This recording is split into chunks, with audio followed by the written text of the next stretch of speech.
Hi, Assalamu alaikum, and good day, everyone.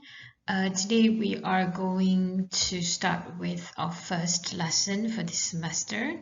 So we're going to touch on reading skills. The first reading skill or reading strategies that we're going to learn is about contextual clues. All right, let's take a look at the learning outcomes of today's lesson. By the end of this lesson, students should be able to use contextual clues to ascertain meanings of words and phrases. Okay, let's take a look at the definition of contextual clues. Contextual clues is referring to surrounding words, phrases, sentences, ideas, and/or events that help to guess the meanings of unfamiliar words. Okay, in other words, let's say, for example, you read a passage and then you come across a word that you are not quite sure what that word means. So you try to look at the surrounding context, okay, try to get the clues by reading the surrounding phrases and sentences in order to get the idea what the meaning of that unfamiliar word is. Now, there are different types of contextual clues, and here, as you can see, I have listed 5 of them. They are example, synonym, contrast, inference, and definition. So let's take a look at one by one. The first contextual clues is through definition. Sometimes when you read a sentence and you come across a word that you are unfamiliar with, you can try to guess the meaning of that word by looking at the definition that is already given in the same sentence or in the same context. For example, Sam has been a pugilist, a professional boxer for the past 12 years. So, based on this sentence, can you try to guess the meaning of pugilist? Exactly. The definition is already given in the sentence. Pugilist means professional boxer. The second one is contextual clues through example. Sometimes examples are given in the sentence, examples that falls under the category of that particular word that you are unfamiliar with. For example, perishable food such as meat, fish, and milk can't last long if a fridge's power cut exceeds more than 2 hours. Perishable food such as meat, fish, and milk. So the example of perishable food is already given here, meat, fish, and milk. So can you guess what is the meaning of perishable? You can also try to look at the next context. Can't last long if a fridge's power cut exceeds more than 2 hours.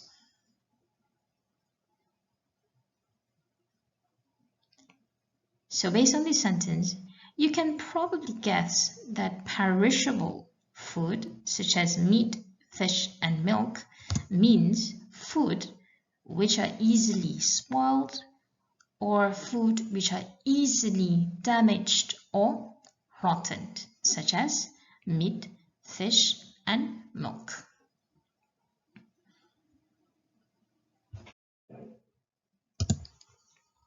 The third one is contextual clues through synonym. Synonym, as you know, is the word with the same meaning. For example, the steadfastness and determination shown by her mother helped build Tina's confidence to deal with challenges. So the unfamiliar word that we have here is steadfastness. But can you try to guess the meaning of steadfastness by searching for the synonym of that word?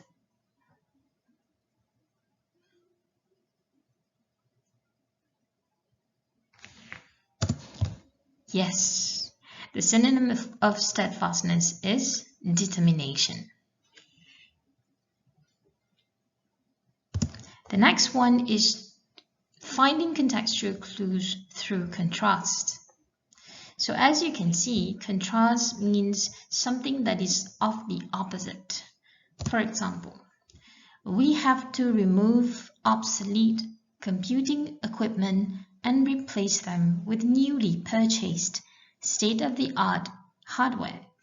So you remove obsolete computing equipment and then you replace them with newly purchased state-of-the-art hardware. So can you see the contrasting meaning here? One is obsolete and another one is newly purchased state-of-the-art hardware.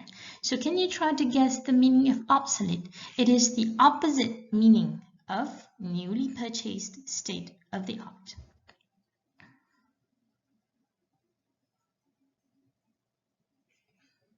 Yes, the meaning is old-fashioned or outdated.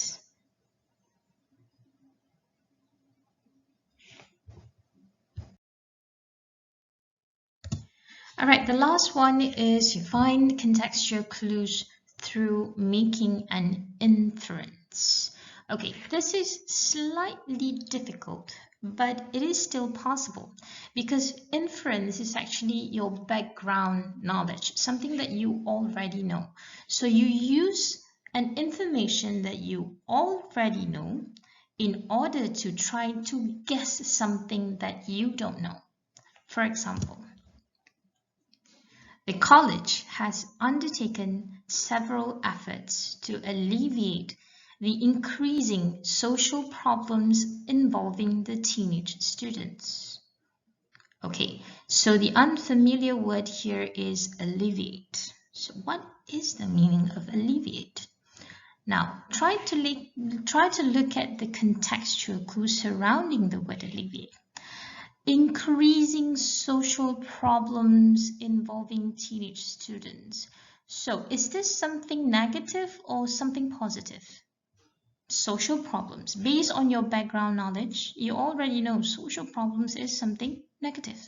Increasing, something that is increasing. So social problems basically involving the teenage students have been increased lately. So that is something that is worrying. Am I right? Okay, so because of that, the college has undertaken efforts to alleviate.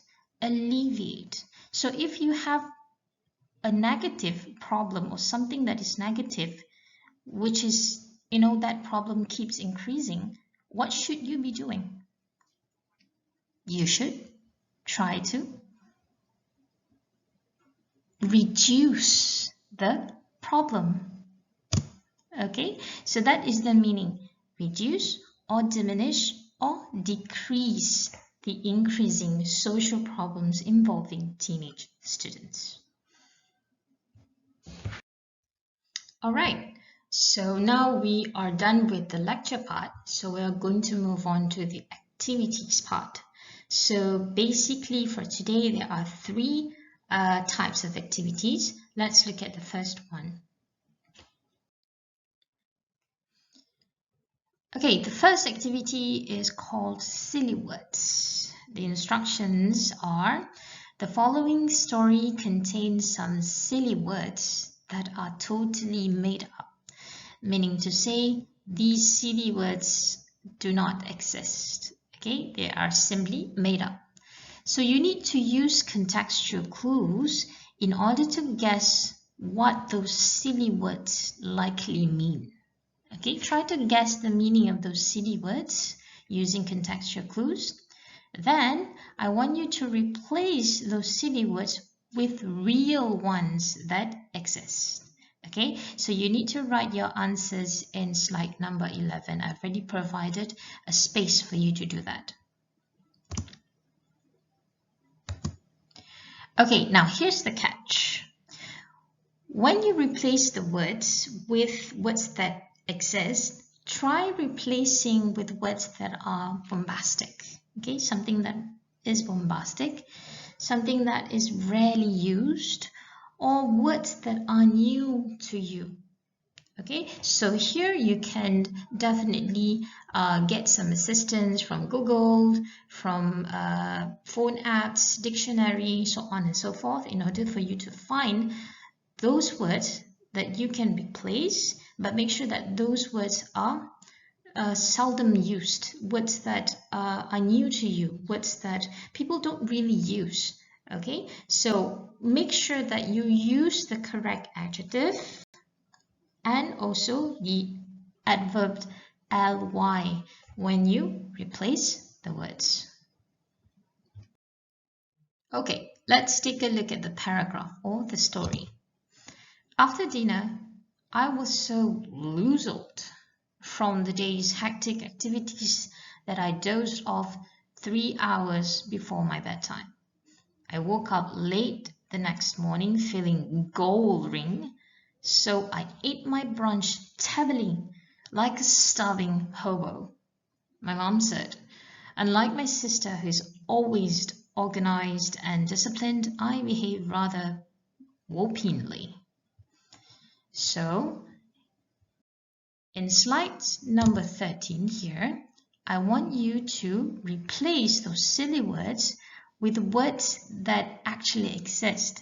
But remember, make sure that those words are rarely used, okay? Something that is seldom used and something that is new to you, so you can always get assistance from online.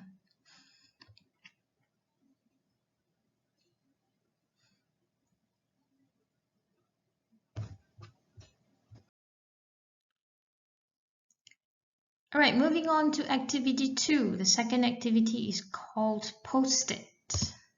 Now, here's the instructions. So what is a new word that you just learned today?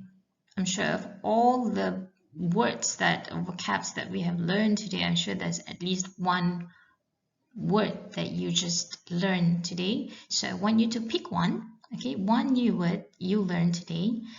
It can be a word that you found in this slides, a word that you heard I spoke just now, or just one word that you yourself find online, or that you figure it out yourself. Okay, pick that one word and then use it in one of your social media posts. It can be Instagram, it can be on Twitter, it can be on Facebook, TikTok, etc., and any other kind of social media. I want you to use that newly learned word in your social media post. Okay, paste the snapshot or the screenshot of the post in the next slide. I've already provided a space for you. Now here is an example of the snapshot or the screenshot of the social media post using the new word that you just learned today.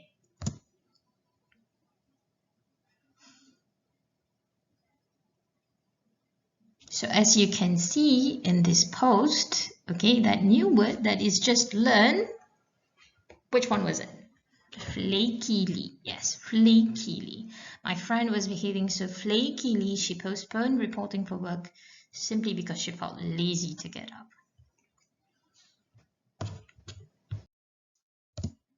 Okay, so please post your social media post here. Okay, copy and paste your social media post here. Okay, the last activity is called vocab notebook. Now this is not really an activity, it's more of like a reminder for you to do throughout the whole semester. Okay, the instructions are, please prepare a small notebook specifically for you to jot down interesting words or sentences in English.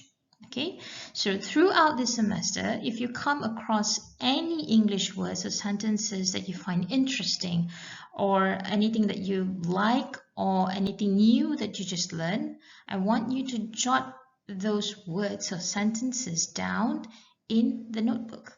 Okay, so be aware of your surroundings. It could be something that you come across through English lessons or through lessons for other subjects. It could be also something that you accidentally hear what other people said, or basically when you watch the TV or when you watch movies or social media posts, suddenly you come across words or sentences that you find interesting. That just be aware of your surrounding, and keep all these English words and sentences in the notebook.